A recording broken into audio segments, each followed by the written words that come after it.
Hello everyone, myself Dr. Naveen CS, Assistant Professor, Department of Physics.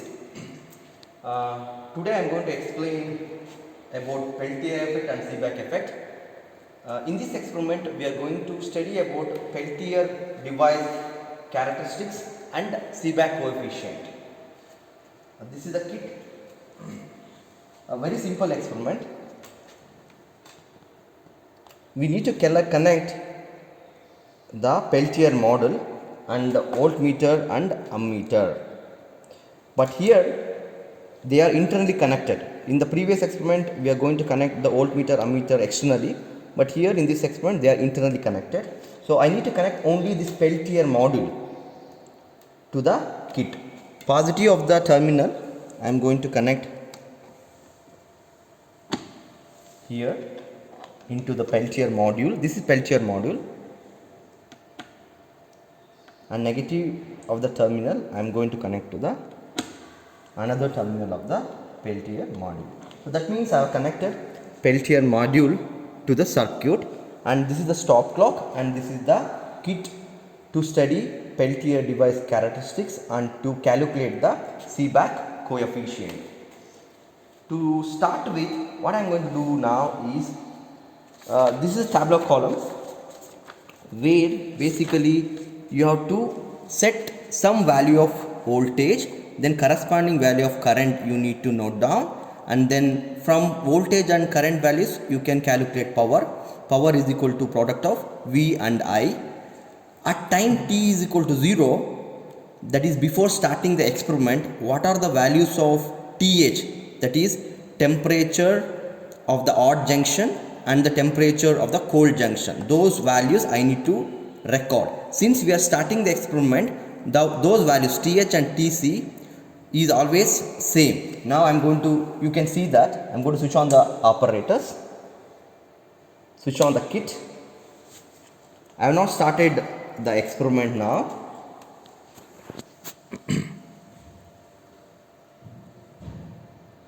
Now you can see T1 and T2 are almost same value. You can write down these values of temperature before starting the experiment, that is time t is equal to 0 minutes. Now I am going to set the value of voltage to around 6.92. 6.92. I have to switch on this. 6.92. I am going to set the value.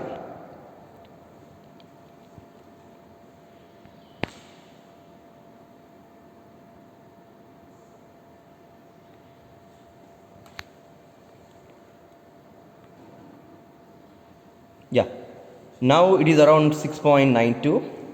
Corresponding value of current you need to note down. Now what you have to do is you have to start the stop clock. After 2 minutes you have to take the temperatures of T1 and T2. After 2 minutes you have to wait and you have to write down the values of T1 and T2. This is T1 and this is T2. You can see the one of the junction the temperature is increasing, the other one is the temperature is decreasing. If you touch this surface, the temperature is increased on this surface. That is why you can feel little hotter compared to the other one. Other one is little cooler. You can feel that here. Now you have to wait for 2 minutes. Then take those values of voltage and current, note down those values of voltage current in the next trial after waiting for 2 minutes. Now still the timer is around 1 minute. You have to wait for another a minute to record another set of temperatures and voltage and current. You need to note down one thing.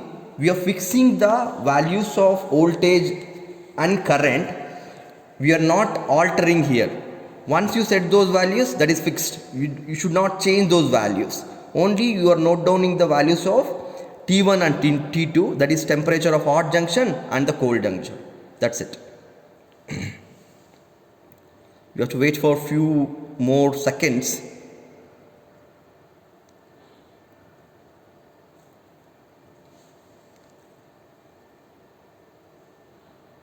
Yeah. Now another 10 seconds left.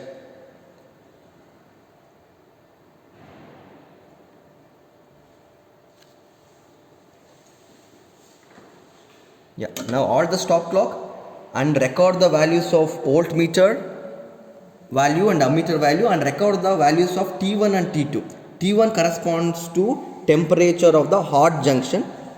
T1 corresponds to temperature of the hot junction, and T2 corresponds to the temperature of the cold junction. Yeah. After note downing the values of TH and TC or T1 or T2, what you have to do is you have to repeat the same experiment for, you have to wait for another 2 minutes, that is 4 minutes, then 6 minutes, 8 minutes, like that. Each trial you have to note down the values of TH and TC and record those values. In the last tableau column, you are going to take the temperature difference between TH and TC, that is called as delta T, which is expressed in degree centigrade. Before start of the experiment, you observed that the two values, that is TH and TC, is same, so you are going to get 0 degree centigrade. Later there is a slight difference between TH and TC. That temperature difference you need to note down in the last column. This is very important. Now you are going to plot a graph of temperature difference along y-axis and time in minutes along x-axis. You can observe from the graph, initially with the time temperature difference increases faster, with later times the graph little saturates. This characteristics is very important. After plotting the graph, in order to study the Seebeck effect, you have to wait for few minutes, till 22 minutes you need to wait. Later you have to start the Seebeck effect. To start the Seebeck effect, what you have to do is you have to switch off the power. You have to switch off the power. Then once you switch off the power, that time is called as 0 minutes. Then you note down the values of T1 and T2, nothing but TH and TC. Note down those values and tabulate those values, and corresponding delta T for those values you need to calculate, and corresponding EMF generated you need to note down. This is Seebeck effect. In the second part, you need to note down one important thing is you have to wait for till 22 minutes.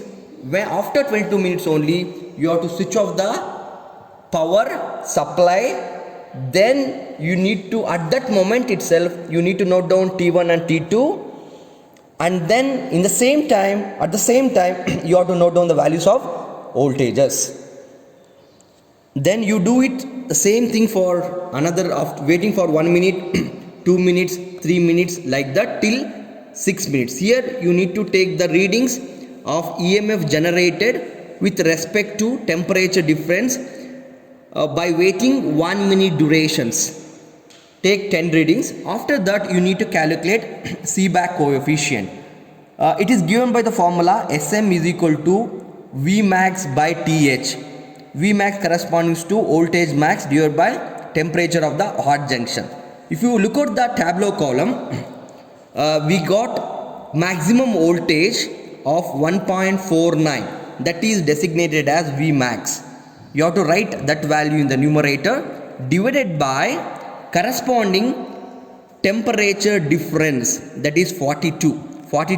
It is in degree centigrade. Since we have to express the Seebeck coefficient in SI units, you need to convert this temperature values to Kelvin. You substitute those values and you just calculate. You're going to get Seebeck coefficient is equal to around 4.73 millivolt per Kelvin.